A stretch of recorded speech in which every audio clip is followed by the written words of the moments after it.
Well, hi, everybody. I'm Don Stewart, and welcome to our second edition of Breaking News for this Thursday, the 5th day of September, 2024. And as always, we have some real interesting stories that have come across the wire since we talked to you last. Now, the first one is very fascinating. According to a report, Yahya Sinwar had planned to smuggle himself and the hostages out of Gaza and go all the way to Iran, but they didn't get to Egypt because they couldn't get through the tunnels, it seems. So we'll talk about that interesting story.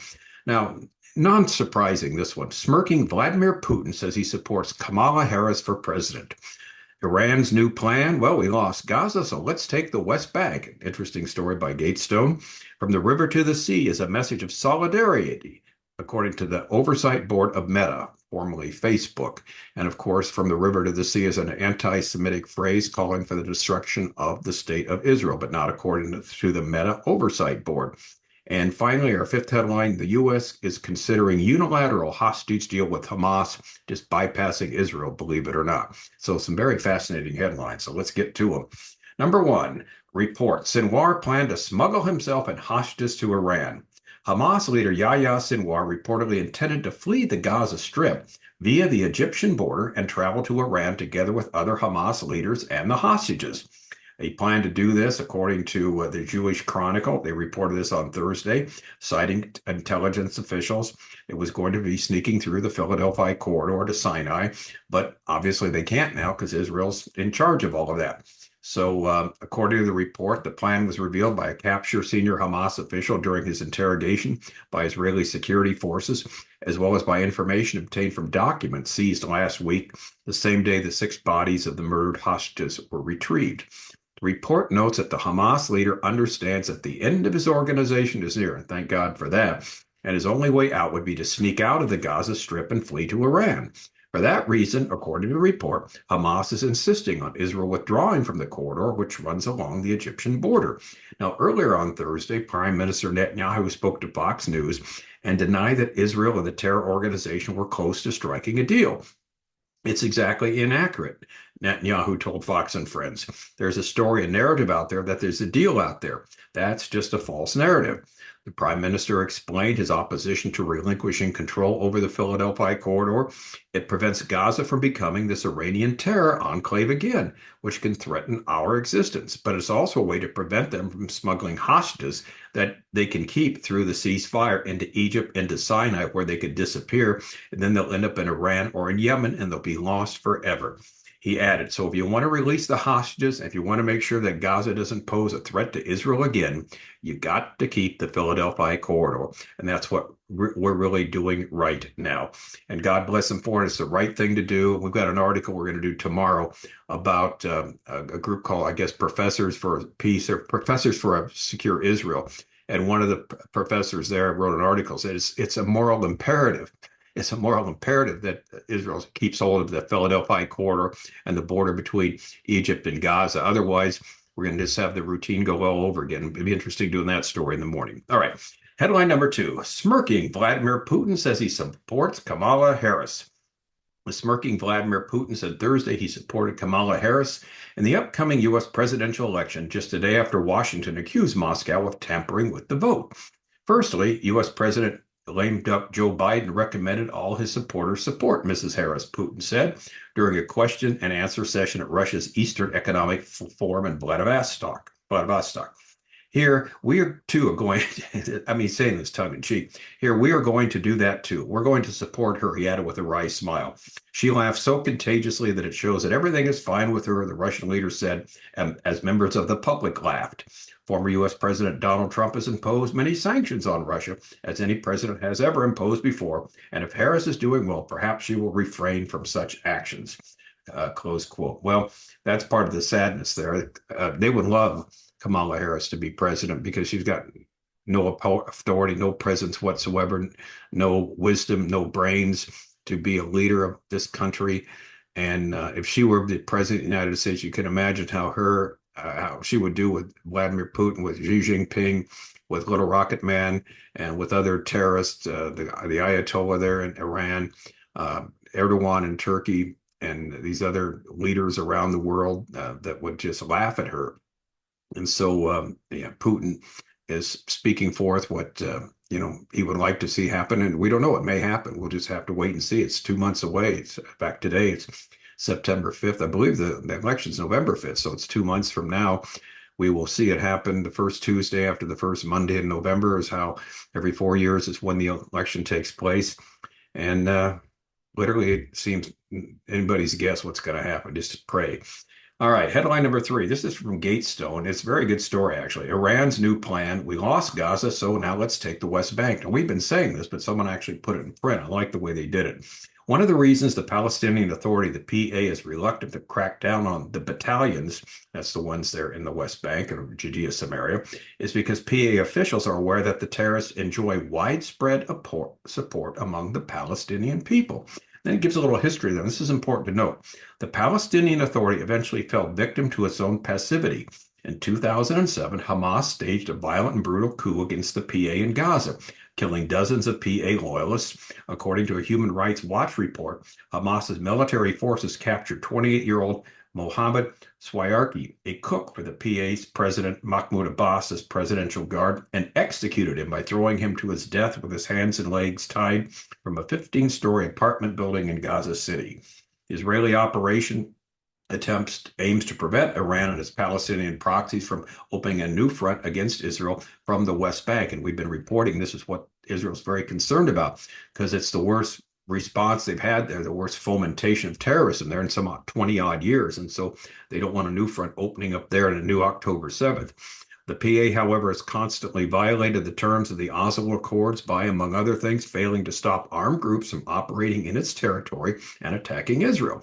Palestinian Authority has therefore become part of the problem, not the solution. And if anyone, the article goes on to say, is upset with Israel for its counterterrorism operation, they need to be more upset with the PA for not standing up to the armed groups and preventing Iran from establishing a terror base in the West Bank. Now, as we've mentioned, we'll mention this again, Israel is facing terrorism from 7 different places. South in Gaza, from the West Bank, Judea, Samaria. Gaza, of course, is Hamas with the Palestinian Authority and the terrorists that are Iranian-based there. Of course, Hezbollah, which is a client state, a surrogate of Iran there in Lebanon. Next door in Syria, you've got some groups there, Islamic groups that are, again, anti-Israel, that are working with Iran. Then you go over to Iraq, the same thing happening there. And the final 2, of course, way down south in Yemen, the Houthis.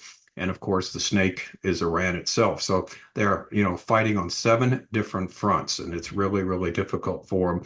And so it being the West Bank, that been, like we said, for 20 years, it's been relatively quiet. They've had problems now and then, but nothing big. This what used to be where they had all the terrorists, and they would come across, and the suicide bombers, the suicide murderers would come across Israel from the West Bank and come into Israel and blow themselves up. That was the big problem in the past. But then with the Gaza Strip, Hamas taking over there, and you had that happen since 2007. So they've got it now from 7 different places. But the one they don't want to have, of course, is from the West Bank, because that's, again, right there, mingling with the people. And so evidently, like the article says, Iran says, okay, well, we lost Gaza. We'll just emphasize the West Bank. And so that seems to be what's going on right now. So we'll keep an eye on that. All right, headline number 4, Meta, formerly Facebook. From the river to the sea is a message of solidarity, their oversight board says.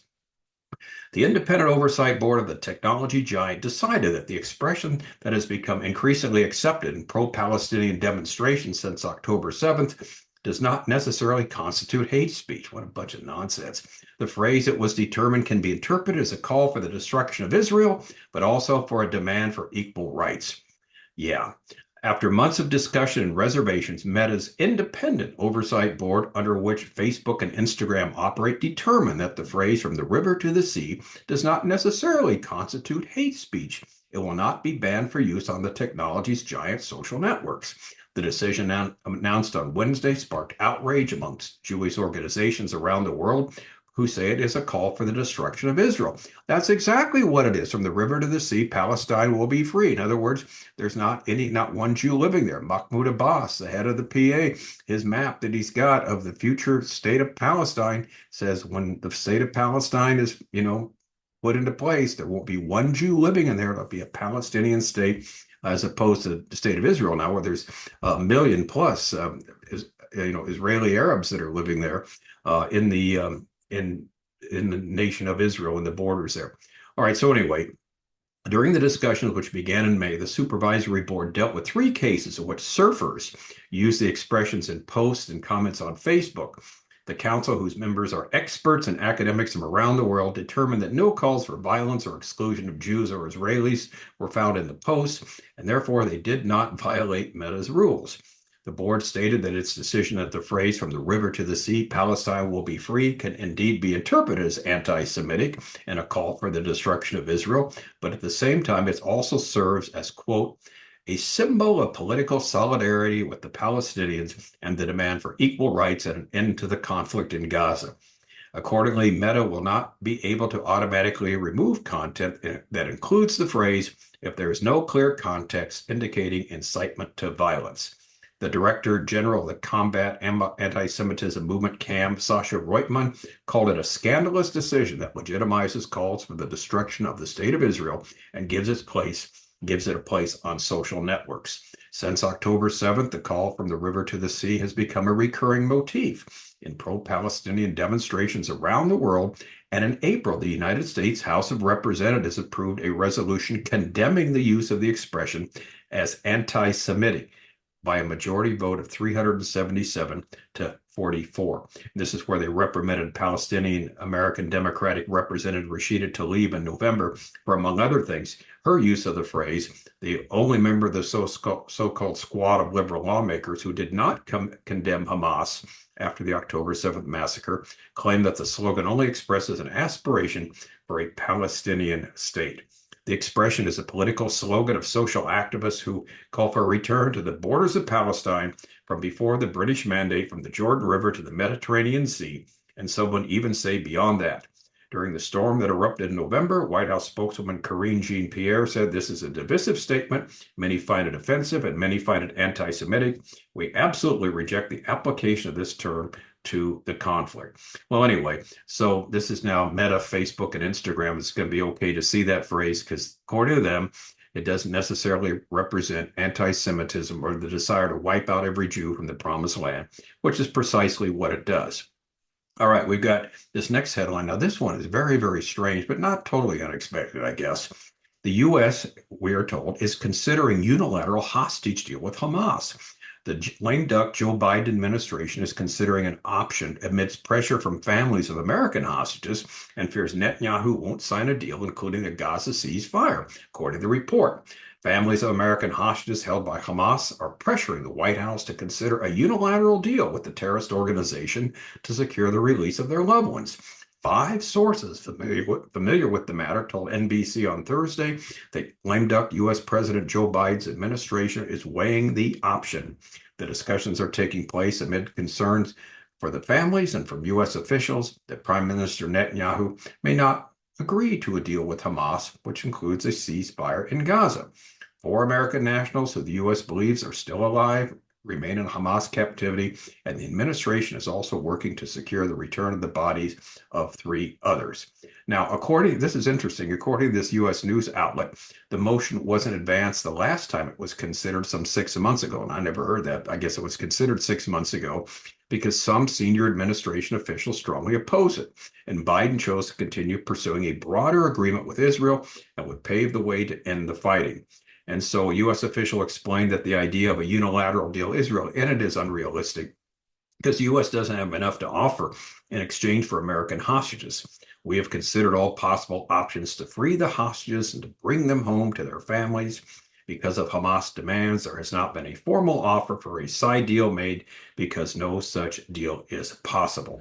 Hamas wants 2 things that only Israel can deliver, the article concludes, namely a ceasefire and nearly 1,000 Palestinian prisoners currently in Israeli jails. Every other proposal has gone nowhere because that is what Hamas demands for the hostages, the official says. And Israel is not going to give in to that, we know either. So that's why we're at a stalemate here. And like we talked about earlier, David Friedman, the former ambassador to Israel during the Trump administration, said, look, there's not much of a chance on earth of any agreement taking place. Why? Because like we saw just today or yesterday, Hamas for the latest, thing put forward said no, no, no, no, no. They need now, obviously, because of the Sinwar story, they need the Philadelphi Corridor back in their hands so they can sneak across the border with the remaining hostages and let Sinwar escape. And Israel's going to have none of that. In fact, there's a great statement by Lindsey Graham yesterday. He said, Sinwar, we're not going to indict you. We're going to kill you. And that's a statement that a lot of people can agree to. That man needs to pay for his crimes because he is the architect, the leader behind the October 7th massacre, and he needs to pay in this life for his crimes. All right, I'm Don Stewart. That's the word today we get from the news, and we'll be back tomorrow, obviously, with some more. And until then, if something comes up, we will, as always, intervene and break in with another episode of Breaking News. But until then, as always, again, keep checking out our inventory that we got on our website, Educating Our World. We have 65 books, all for free download, a dozen on Bible prophecy, including 25 signs from near the end, which lays out what's really going on in the world and what's going to take place from Scripture. And that we know is 100% correct. Okay, until next time, as always, may the Lord richly, richly bless.